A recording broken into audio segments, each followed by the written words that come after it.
very much. Appreciate it. I'm here today. I'm not going to be talking with you about sail-through. I'm going to speak with you from a consultant's perspective. I've worked with a few dozen tech companies over the last 7-odd years, and I've seen a sort of a common trend. Blame the sales guys, and or blame the sales leader or whatever. And what I identified is actually a gap between business plans and sales execution. And in most cases, it's actually not sales' fault. So I'm going to talk about that. So some of the symptoms basically that we've seen in certain companies is smaller sales pipelines, longer sales cycles, loss rates that are too high, et cetera, right? And the real reason for this is the business plan was written at a very general level to raise money. And it was written by non-sellers, let's face it. And in many cases, it was product tech heavy, and it lacked sufficient detail on sales and marketing execution. So what can we do about it? We could basically include go-to-market strategies that are detailed and really get down to the real-world sales and marketing needs through something that's called a market map. Has anyone here ever heard of a market map? Thank you. So I'm not going to bore you with any MBA-like speak about market maps. I want to make it real from a sales perspective. But there is actually something called a market map. I didn't create the market map. What I do is I basically take market map principles and link them to real-world problems in companies and help raise revenue to new levels. So that's really my thing. So these are the components of a market map. It all starts with the voice of the customer. Then it gets into your solution strategy, identifying the proper opportunities, prioritizing your targets, and then executing from a marketing and sales standpoint, and then reassessing. Sounds all really logical, right? Like, so what's so unique about that? Well, believe it or not, almost every single company that I've ever worked at or talked with from a consultant standpoint has not had proper alignment in the sales and marketing execution levels with their original plan, and the voice of the customer for that matter. Now, if you're a seller, you can also reflect on this as to how you're actually selling and see if that is aligned with your voice of the customer. So let me dig into it a bit. So this is an org chart I picked up somewhere. I have no idea what the company is, et cetera. But if you are selling a solution that is an enterprise solution, it's a B2B solution, you're probably going to have to sell to 3 to 6 people in this org chart, right? There's going to be according to power-based selling from Holden or whatever you prescribe to, there's going to be evaluators and recommenders and influencers and decision makers, gatekeepers, approvers, right? Makes sense? So you're going to have to sell to them. How many companies have you joined where when it came time to onboard you, they were like, here's your pitch? Right? Show of hands. Has anyone joined a company where they were like, here's your pitch? Yeah. One pitch, right? One message. What's the problem with that? There are different pain points. Are you an operational person or a strategic person? Are you tactical? What are you really trying to do with the job and aligning to that? So what we see is basically you have to get the voice of the customer right, and there isn't just one voice in many cases. Now, if you're selling B2B and you're selling a low-end technology tool, then there might be one voice, and that's okay. If you're selling B2C, there's always one voice, right? Whether it's Nike, Just Do It, or whatever. And the problem we have is we typically view sales as consumers. That's the issue, right? We're all consumers, so we think when we get into technology, we're like really smart PhDs and invent software that, wow, it's sales. So let's just create one message that fits all. And it doesn't work for higher value solutions. So that's the primary point here. Now, the next thing, once you get the voice of the customer down, aligned with the appropriate levels and what you're trying to say, you have to figure out from a solution strategy standpoint, who are you competing with? Now, I'm currently in the marketing technology space, and I thought it'd be humorous to just show you the Lumoscape, right? This is not mine or ours. This is the industry's Lumoscape. There's 947 companies. You better be really damn sure you know exactly who you're competing with, right? Whose customers are you going after? Why? Why can you win there? And is your power prospect going to agree that you can win there? I've consulted many tech companies where there was a premise that was false because no one checked with the power prospects in the industry that they would actually buy this. So that's really important from a solution strategy standpoint. The next thing is your differentiators. I'm going to toss one up to a quote to Jeff Moore. I have to give him credit. This book was written about 14 years ago. If you haven't read it and you're leading a tech sales organization or you're leading a tech company or investing in one, I highly recommend it. This is like just one paragraph from it. But what I liked what Jeff put in here was basically, here's an acid test for an elevator pitch. If anyone in sales at any size company can take Jeff's approach and basically bake it down into these 6 bullets. Who is this for? What are they dissatisfied with? Your product does what? It provides what? And it's unlike, and you've put together this thing. I mean, this is just fail-proof. So whenever I consult with a company and I look at how they're messaging to their customer base, I use this. Where are they vulnerable, right? It's one thing to have bravado and think, okay, I'm going to charge into this market and I'm going to kick butt. But are they vulnerable in where you're entering? So one of the things I've done with my clients is basically created a competitive matrix. Now, I think almost everyone in the room has probably seen some type of competitive matrix, but it's important to be able to identify up front. And again, there are so many cases where I have not seen this exist. So I'm curious, just a show of hands in the audience, please raise your hand if your company currently has shown you a competitive matrix. Okay, so that supports my thesis here. Now, this is actually not that hard to do. This could probably be knocked out in a few hours with the founders or with the principal stakeholders, right? But it's important to know this for obvious reasons I don't have to go into, right? The next is identifying the opportunity. And in between the idea and the opportunity, the reflection part, is it changes. And you heard some really great presenters earlier talk about a lot of best practices and being flexible and fluid. You have to be. I mean, the original idea is not always going to be exactly what you wind up with. This is a simple point there on that. This is one of my favorites. Some people would call it segmentation or micro-segmentation or whatever you want to call it. But yeah, I've worked in really large companies like Oracle and VeriSign. I've worked in tiny companies. And we'd launch a new product, and I'd ask them, okay, where should I point my sales organization? What's our sweet spot? They're like, oh, it's everywhere. It's got vast greenfield. You can sell it everywhere. That's not the answer we want. That is not the answer. We want to know exactly the departments or the industries or the people that this is going to most benefit. That's the sweet spot. Who has the highest propensity to buy from your company? If you're a SaaS player, right, and if it's pharmaceutical industry and it's all about FDA-regulated in-source data, that's a problem, right? Because you don't have their data, you have their data on your premise. So you have to qualify for business fit and tech fit, but you have to really think about that. Who's it benefit the most? That's pretty obvious. Where are you going to achieve the fastest traction? I've been in companies where we were like in 2 verticals doing really well, and then the marketing people are like, we got to branch out right away. No, we don't. There is a very deep, wide river of gold here that we're going to mine. And if some other verticals come along the way without our altering our marketing approach or altering our product, that's great. But we'll branch out when we're ready to branch out, because it's not right now. So you have to be very careful, and that's another principle of crossing the chasm. Don't branch too early, because if you do, you wind up like just spinning in circles. Your sales and marketing execution priorities should fall into that. It's obvious, right? Let's now go to marketing execution.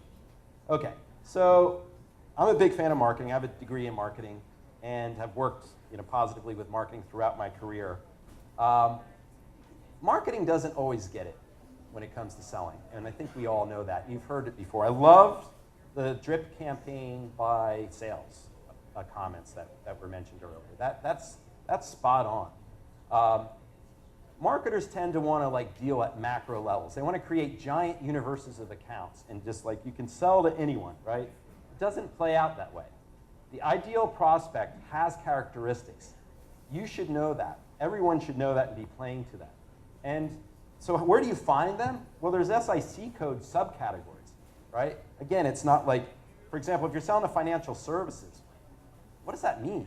Buy side, sell side, business, tech? What does that mean? It's too broad.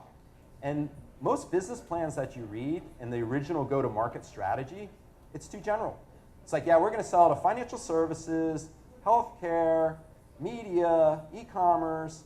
Why? Because they want to raise money, and I don't blame them. I understand that. But when it comes down to executing, that's not going to work. You got to figure out exactly which markets you're going to succeed in best. So if you're taking a sales job in a company and they're interviewing you for a specific vertical, ask the question of the hiring manager, am I the first person into this vertical? Do we have a track record in the vertical? If not, you're going to be pushing a big rock up a big hill for a while. And that's okay, as long as you get a quota relief for that. So this, even I'm trying to communicate at different levels here, but it matters to everyone. Alignment with the universe of accounts. The comment was made before about Hoover's data being outdated. Of course it is. They were bought by Dun & Bradstreet. The company's 120 years old. They have reps on accounts for 40 years. Literally, 40 years. It's not a lie. I mean, the D&B data. Most of the accounts that I've been involved with in the last few years, they're not even in Hoover's. They don't even exist. And they're spending $500,000, $700,000 on deals. You know, it's like, it's a new world, man. We've got to definitely embrace that. So, so marketing people, don't do me any favors and give me this like spreadsheet that dims the lights when I open it. I don't want that. I want something very focused that aligns with where we're going to win. Unique messaging. I'm going to show you some messaging platforms that I created a few years ago for a client. Obviously, you know, engage, convert, retain, attract, engage, convert, retain. It's, you know, one-on-one of marketing. They need to do a good job of that. And then the priorities have to be high priorities. There's so many things you can do in marketing. You heard it before. We could have webinars. We could have white papers. We could do co-marketing, right?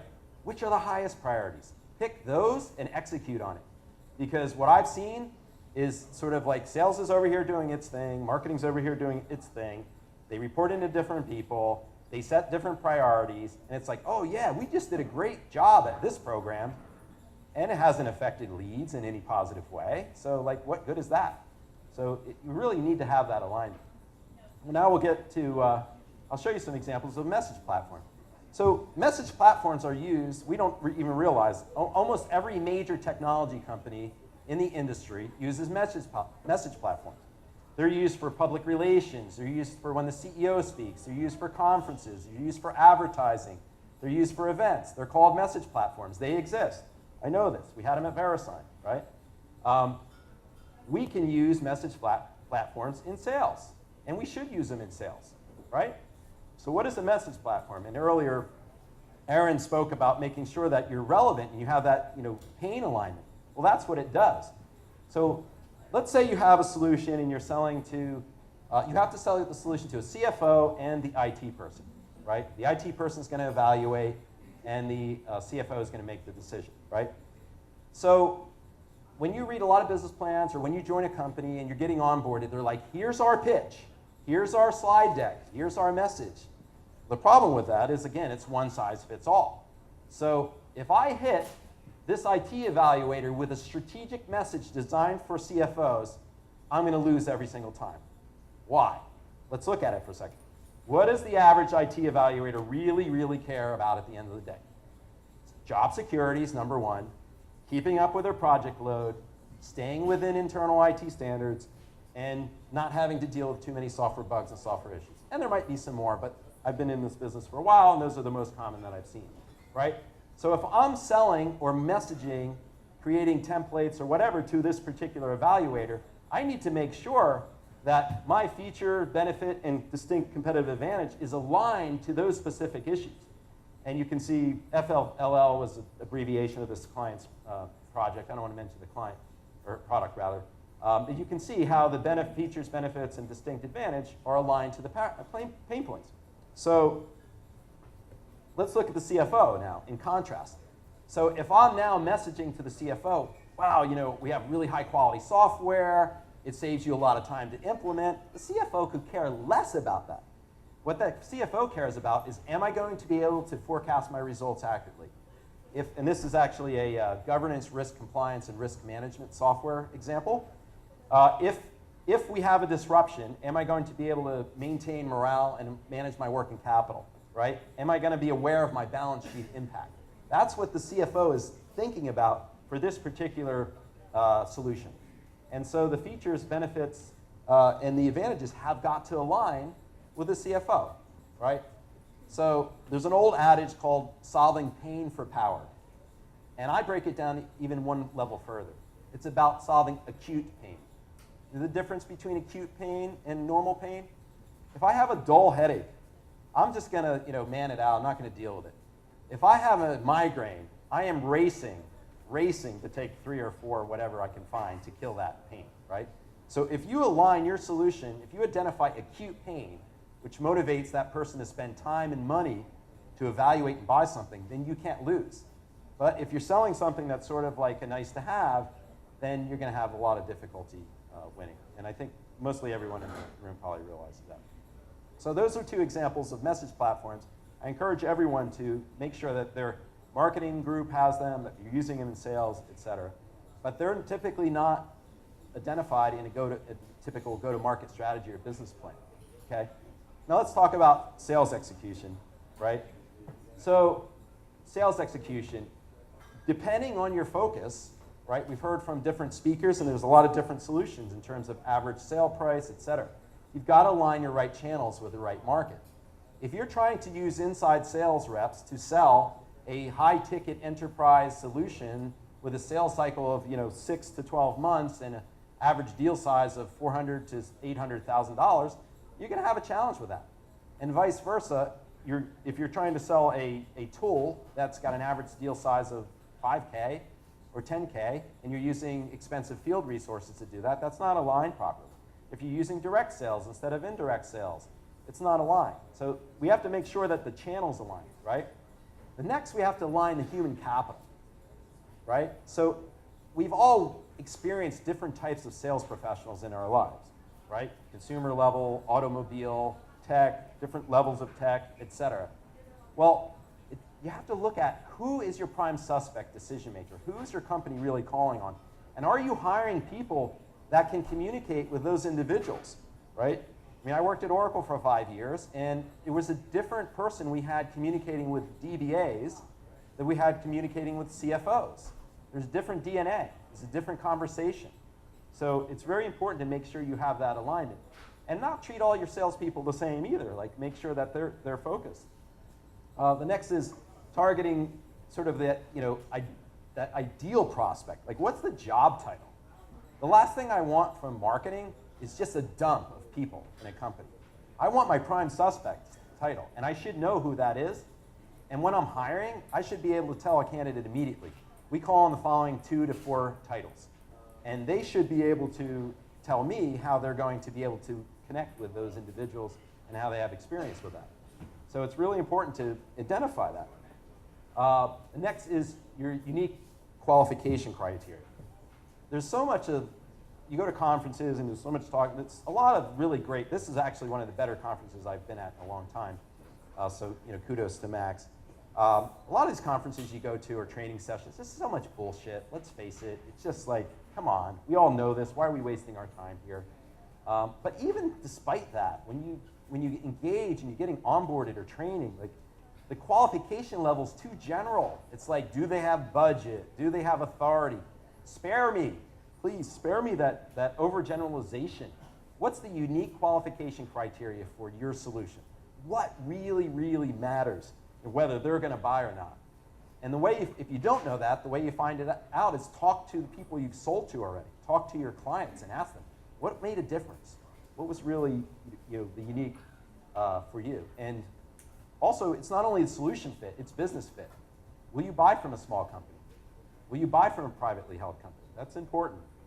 And don't ask that question at the end of the sales cycle, because that's the worst time to ask that. Align pricing with the value proposition. I was having a conversation here a few minutes ago where someone was asking me about pricing.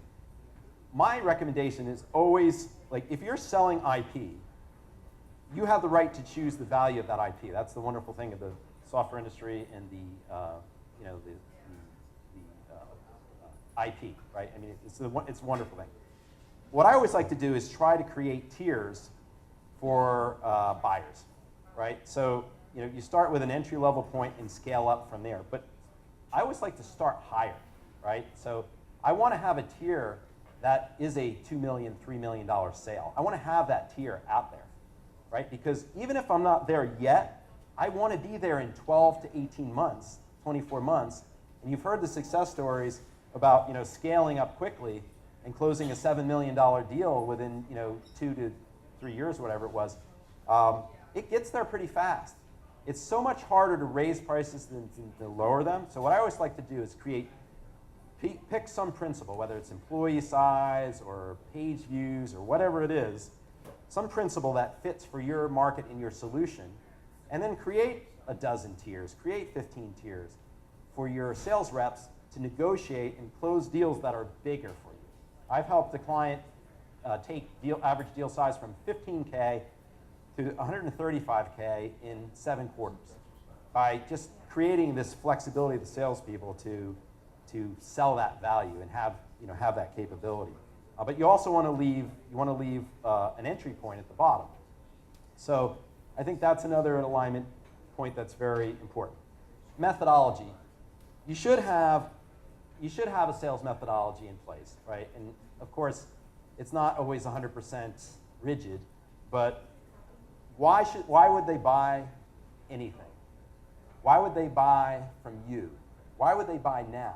Those basic phases of a sales methodology, starting from prospecting, qualifying, presenting, negotiating, closing, should be laid out. And believe it or not, I mean, I know this sounds so obvious, but I can't tell you how many clients I've gone into, and it did not exist. There was not a sales methodology. And there's reasons for that, which I won't go into, but it's not that difficult to actually get one together. Forecast discipline. Man, this is a very important area for everyone because we invest our time to increase revenue and to earn commission. That's why we do it. Yet there's sort of like a lot of psychological forecasting that's done, which is like people want to keep their jobs, so they forecast these big numbers, and then they miss the numbers, et cetera. And I've just added forecast discipline throughout my career. That's, in some cases, like at VeriSign for North America, I took forecast accuracy from 55% to 80%, just by instilling some discipline in the forecast. And that simple discipline point, which I'll share with you, is I wouldn't allow a forecasted opportunity in a quarter unless it was 100% fully qualified. There's a lot of different methodologies out there, but I've used Value Vision's Value Prompter, which basically qualifies for pain, fit, value, power, and plan. The two most important, everyone knows, power is plan, right? Pain, fit, and value in tech are usually pretty quickly. So I wouldn't allow someone to forecast an opportunity unless they've crossed over that. I've seen other organizations where like, oh, I did a level 1 demo, so it's 20% probable. And now I did a level 2 demo, so it's 50% probable. That deal is 0% probable unless you've actually got Power's plan qualified, that they're going to buy something from someone, hopefully you, that quarter. So if you add a little discipline in the funnel, then it prevents that garbage in, garbage out.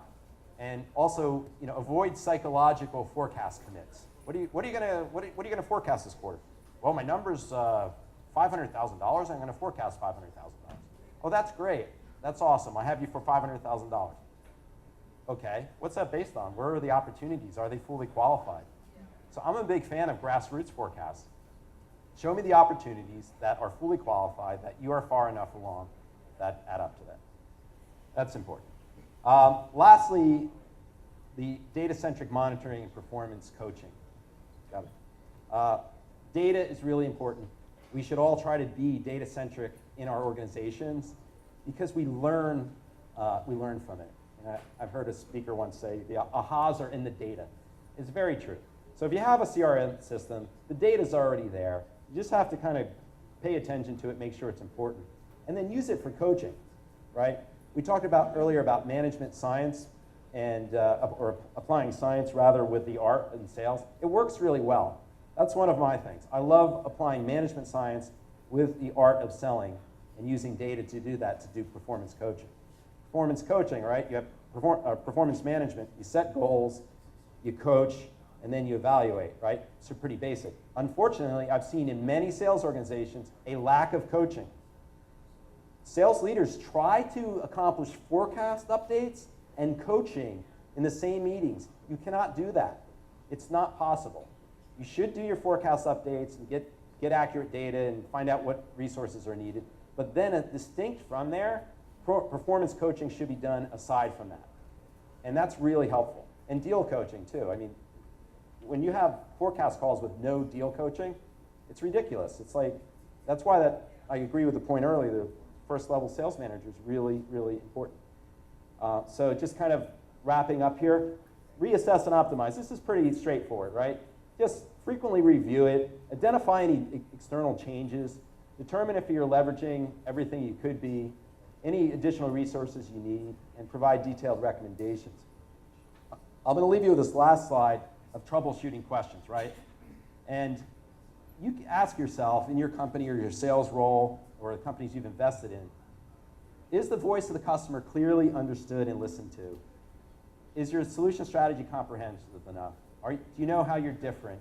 What's your unique value? Where are the vulnerabilities of your competitors? Have you identified and are you engaged in all areas of your opportunity? Are there other opportunities you're not chasing, for example? Have you prioritized your targets? We talked about those before. And then are you executing from a sales and marketing standpoint? That's all the time I have now. I'd like to open it up for 2 questions, my quota for 2 questions. I'll try to meet it.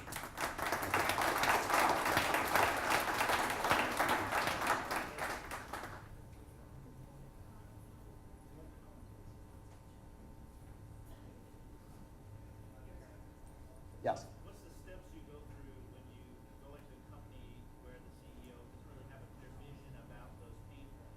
What are the steps to get in there? Sure. That's a great question. The question was, what do you do when you go into a company and the CEO doesn't have a clear vision yet of what those pain points are? As a consultant, what I would do is what's called a gap analysis. So I would come in and basically interview the stakeholders. I'd interview the CEO, the co-founders, I'd interview investors, I'd interview any early adopters, and I'd ask them a series of basic questions and then identify that. If you're doing it internally, you could try to do the same thing or get someone on staff to do that. But it's always important to sample a variety of opinions on that because it takes a team to win. We all know this. You don't want to base it on just one person's perspective. Sure. Here. By that same token, what if you're, I've heard in my previous company, what if the general mantra is, the world's your oyster, green field everywhere? Whose responsibility is it to identify those niches and build value props and build these BUCs? Like, is there a specific role or function in the organization, or is it everybody's role? That's a great question. Whose responsibility is it to identify the areas of focus when the founders and everyone else are saying it's vast greenfield, we have opportunity everywhere? I actually think it's everyone's responsibility. I think you're all in it together at that early stage of a company, the investors, the board, the founders, the early employees, and I think that's a think tank, man. You just get together and say, look, we can't try to be all things to all people. We've got to start somewhere, and this is a well-known fact. It's not just my opinion. But I think you think tank it out. I helped, for example, I helped a VoIP software company once who was actually hell-bent on challenging the largest telecommunication companies in the world. They were winning some small opportunities in Ohio, and they were pretty psyched. And then they were coming to New York. I'm like, you're going to get slaughtered. You're absolutely going to get slaughtered. You're going to go out of business. And so the answer was I actually put a think tank together. And I invited some external thought leaders, some MIT people, and some investors. I had a think tank here in Midtown. We spent the whole day, and I moderated it. We came out with one killer use case for gaming. There was a killer use case for gaming for the World of Warcraft crew and the multiplayer games that I don't have any time for, to use this VoIP software application. And it basically saved them several $1 million and failure, and it got them going, and the company's been doing really well in that space. So I think it takes a team of thinking about it. but it really is important to focus. You know, it's cool, it's fine to, like, when you're raising money, you know, pick 10 verticals, whatever you want to do. But I strongly suggest that you, even in the business plan, you add some more specifics around the go-to-market strategy, execution, because it's only going to show credibility, and it's going to show that you're different than almost everyone else is raising money who's at a general level. And we all know Bass Greenfield is it's a passé term anymore. Let's face it. That's my quota. I fulfilled it. All right. Thank you, everyone. Appreciate it.